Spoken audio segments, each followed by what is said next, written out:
been about 2 full months since I had junk food, like a meal full of junk food. Over the past couple of years, I've been following this idea of eating whatever you want as long as it's within a calorie range. For example, if I'm eating 1800 calories a day, I could eat pancakes, I could eat freaking broccoli, salads, fruits, or whatever, as long as it adds up to not more than 1800 calories, and I would be fine. That was a mindset I was in, and for the most part, it worked in terms of how I looked on the outside. But I, I've changed that over the past few months because I realized that the food you eat is accountable for a lot more than how you just look on the outside. The way you feel on the inside, and a lot more things are dependent on the food that you eat. And unfortunately, I didn't realize that for a long period of time. And the moment I realized that was when I got so sick of the acne that was on my face. I'm not saying I have the most clear skin on my face right now, but it was about towards the end of 2023. I suddenly started to freaking get spots all over my face, and I genuinely got so sick of it. It felt like it was out of my control. I didn't know what the heck was happening, why all of a sudden, like, it was blowing up everywhere. And then I decided, you know what, I need to do something outside whatever the heck I was doing to take care of my skin to the best of my abilities. I needed to change my diet.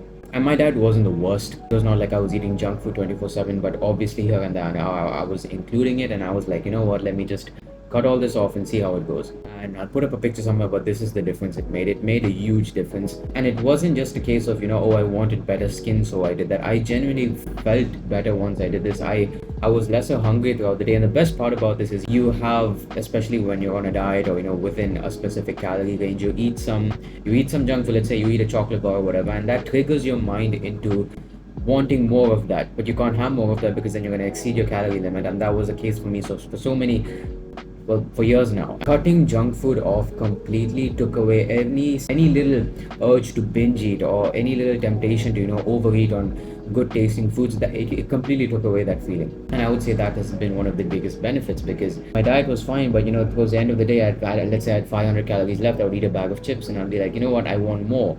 But then I can't have more because I've reached my 1800 calorie limit. And I would have days where I feel tempted into a cheat day, and I would have them, and then I severely overeat. And then for the next couple of days, I've been set back because I feel disgusting, my stomach is bloated and all this stuff. But the moment I completely cut junk food off, that urge of it's like I've completely forgotten what junk food even tastes like. I don't even remember how good it tastes. Hence that urge of, oh, what if you have a day where you eat whatever the heck you want? That doesn't exist anymore like it did before. Now obviously I'm not saying to never have junk food. That is not my point. It would be pretty stupid of me to say that, because eventually at some point you're going to be forced into having one, or you're going to have something. It doesn't matter. But trust me, as much as you possibly can, every single day, every single meal, every single ingredient you include in your meal, make sure it's as clean and pure as possible. I kid you not, every aspect of your life, your mental health, the way you feel, like bloatedness, your physique, obviously, your skin,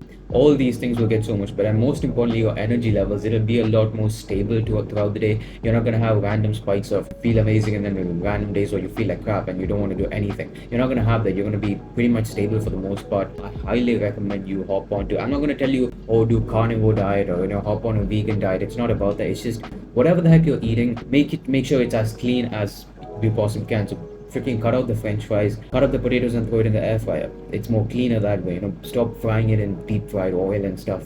Deep fried oil. No, stop deep frying it in oil. Honestly, after a period of time, like, if you're still eating junk food and stuff, like, stop being a kid, man up a little bit, quit the junk food. It'll be tough for the first couple of weeks. You're gonna crave your foods and stuff, but after a period of time, I kid you not, I've not craved, like, there've been times when I'm hungry, I crave an orange. I don't crave KFC. I don't crave a donut. I don't crave these things anymore. That craving goes away because it's been so long since I've actually tasted these foods. I don't even remember how good it tastes. Hence, that craving is not really going to be there. The problem comes when you're constantly having or sprinkling these foods here and there, and then it triggers your mind into remembering how good it tastes, and then you want more and more of it, but you can't have more of it, and then there comes a problem. But if you completely cut it out for a long period of time, you're not going to have those cravings. Your mind is going to forget how good it tastes. Yeah, it tastes good, I know. Temptation isn't there. It's not like, oh, I really want that. Just throw away all the crap and see the difference it makes.